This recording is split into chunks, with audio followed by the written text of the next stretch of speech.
তোমাকে আগুনে জ্বালাইয়া দেওয়া হয়, তোমাকে হত্যা করা হয়, তারপরও শিরক করো না।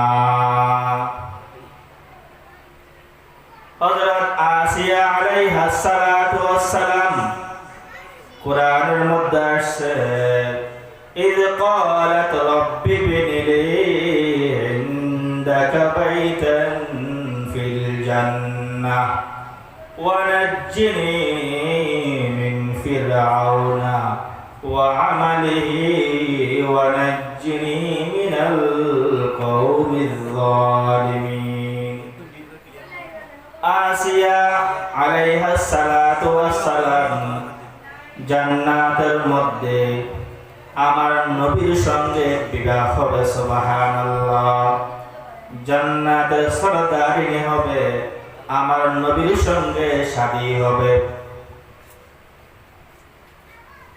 ফিরআউনের স্ত্রী আসিয়া আলাইহিস সালাতু ওয়াস সালাম মুসা আলাইহিস সালাতু ওয়াস সালামের উপর দাওয়াতে ইসলাম কবুল করলেন, দাওয়াত কবুল করলেন, ঈমান আনলেন। এই কথা ফিরআউন জানতে পারল।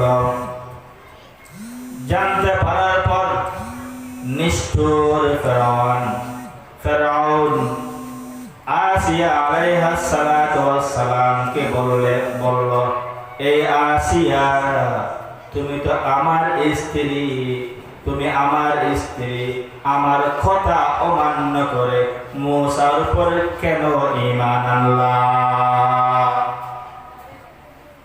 এই আসিয়া, এক্ষুনি তুমি ঈমান ছেড়ে দাও। মুসার উপর যে ঈমান এনেছো, এক্ষুনি তুমি ঈমান ছেড়ে দাও, না হয় তোমাকে কঠিন শাস্তি ভোগ করতে হবে। আসিয়া আলাইহিস সালাতু ওয়াস সালাম বললেন, এই ফিরআউন, আমাকে মারতে পারো, আমাকে কাটতে পারো, আমাকে তোমার যা ইচ্ছা তাই করতে পারো, আমি ঈমান ছাড়ব না।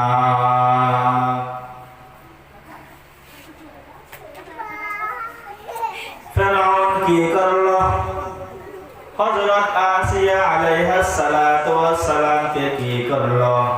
তার পুলিশ বাহিনীকে হুকুম করলো, আদেশ করলো, আসিয়াকে মাঠে নেওয়া হোক, তাকে কষ্ট দেওয়া হোক, শাস্তি দেওয়া হোক, জোরপূর্বক করে এই আসিয়াকে ঈমান ত্যাগ করা হোক। আসিয়া আলাইহিস সালাতু ওয়াস সালামকে মাঠে নেওয়া হলো।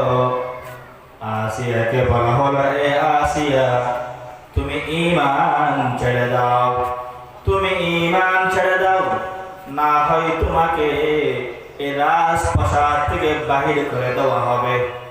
তোমার গায়ে রাজ পোশাক পরা আছে, তোমার শরীর থেকে রাজ পোশাক খুলে নেওয়া হবে। হযরত আসিয়া আলাইহিস সালাতু ওয়াস সালাম বললেন, আমি ঈমান ছাড়ার জন্য আনি নাই, আমি ঈমান ছাড়ব না। এই কথা বলার পর চতুর্পাশে অনেক দর্শক, অনেক লোকেরা দাঁড়িয়ে আছে। সবার সামনে আসিয়া আলাইহিস সালাতু ওয়াস সালামকে কি করলো? তার শরীর থেকে একটা একটা কাপড় খুলতে আরম্ভ করলো। আসিয়াকে বলা হলো, এখনো সময় আছে, তুমি ঈমান ছেড়ে দাও, তোমার রাজ পোশাক তোমাকে ফিরিয়ে দেওয়া হবে, তোমার রাজপ্রাসাদ তোমাকে ফিরিয়ে দেওয়া হবে, তোমার সম্মান, তোমার মর্যাদা তোমাকে ফিরিয়ে দেওয়া হবে। আসিয়া আলাইহিস সালাতু ওয়াস সালাম বললেন, আমি ঈমান ছাড়ার জন্য আনি না। সুবহানাল্লাহ। এরপর ফিরআউনের বাহিনী আসিয়া আলাইহিস সালাতু ওয়াস সালামের শরীর থেকে চামড়া আলাদা করা আরম্ভ করলো। ছুরি দিয়া একজন জীবিত মানুষের শরীর থেকে যদি চামড়া আলাদা করা হয় কেমন কষ্ট লাগে, একটু চিন্তা করুন, একটু চিন্তা করুন। মহিলা মানুষ, মেয়ে মানুষ। আসিয়া আলাইহিস সালাতু ওয়াস সালামের শরীর থেকে ছুরি দ্বারা চামড়াগুলো খোলা আরম্ভ করলো। আসিয়া আলাইহিস সালাতু ওয়াস সালাম, আসিয়া আলাইহিস সালাতু ওয়াস সালাম খাড়া মুরগির মতো ছটফট ছটফট ছটফট করতেছিলেন। তখন আসিয়াকে বলা হলো, এই আসিয়া, এখনো সময় আছে, তোমার সম্মান তোমাকে ফিরাইয়া দেওয়া হবে, তোমার রাজ পোশাক তোমাকে ফিরাইয়া দেওয়া হবে, তোমার রাজ পোশাক তোমাকে ফিরাইয়া দেওয়া হবে, তুমি ঈমান ছেড়ে দাও। আসিয়া আলাইহিস সালাতু ওয়াস সালাম বললেন, হে ফিরআউনের বাহিনী, ভালো করে শুনে রাখো, আমি ঈমান ছাড়ার জন্য আনি নাই। আসিয়া আলাইহিস সালাতু ওয়াস সালামের শরীর থেকে যখন কাপড় খুলে ফেললো, তখন আসিয়া আলাইহিস সালাতু ওয়াস সালাম আল্লাহর দরবারে একটা দোয়া করলেন। কি দোয়া করলেন? إذ قالت رب ابن لي عندك بيتا في الجنة। إذ قالت আসিয়া বলল, রব্বি, হে আমার পরওয়ারদিগার, হে আমার পালনকর্তা, হে আমার সৃষ্টিকর্তা আল্লাহ, ইবনি লি বাইতান ফিল জান্নাহ। قالت رب ابن لي عندك بيتا في الجنة। ابن لي আমার জন্য আপনি বানাইয়া নেন, ইনদাকা আপনার নিকটে, ফিল জান্নাহ জান্নাতের মধ্যে, রব্বুল আলামিন আমার জন্য আপনার নিকটে, অন্য কোথাও না। রব্বুল আলামিন আমার জন্য আপনার নিকটে, আপনার কাছে জান্নাতে একটা ঘর বানাইয়া দাও। সুবহানাল্লাহ। ওয়ানাজ্জিনি মিন ফিরআউন ওয়া আমালিহি, ওয়ানাজ্জিনি ফিরআউন মিন ফিরআউন, এবং ফিরআউনের অত্যাচার থেকে, জুলুম থেকে আমাকে নাজাত দিয়ে দাও, আমাকে মুক্তি দিয়ে দাও।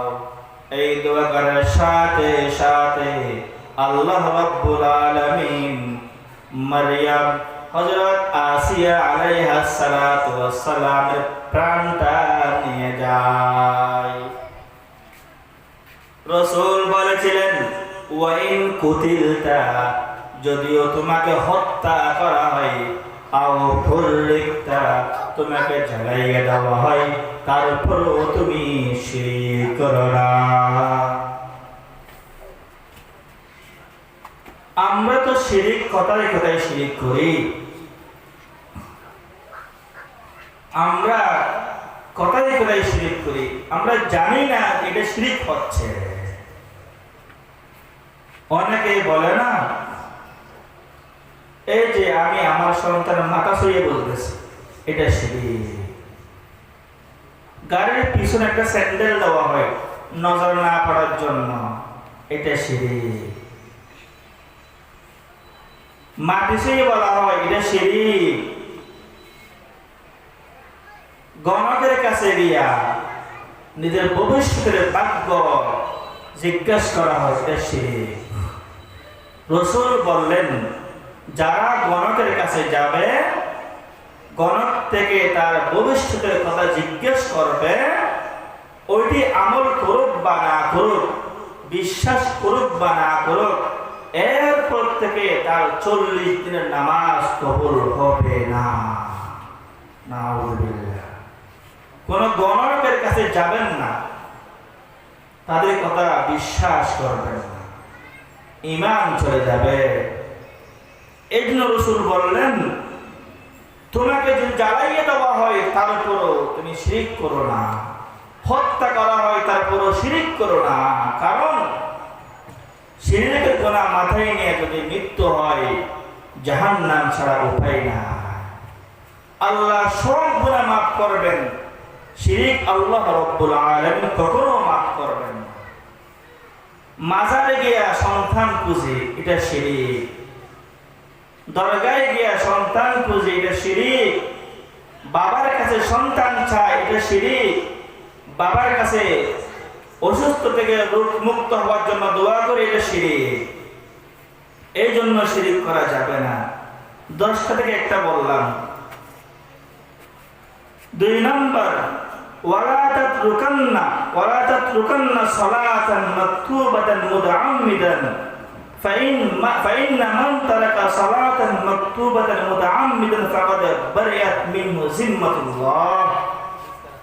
2 নম্বর রাসূলের ওসিয়ত হলো, তুমি কখনো ফরজ নামাজ ইচ্ছা করে ফরজ নামাজ ত্যাগ করো না। কারণ যারা ফরজ নামাজ ত্যাগ করে তারা আল্লাহর জিম্মা থেকে বাহির হয়ে যায়। নাউযুবিল্লাহ। রাসূল বলছিলেন, ক্বালা রাসূলুল্লাহ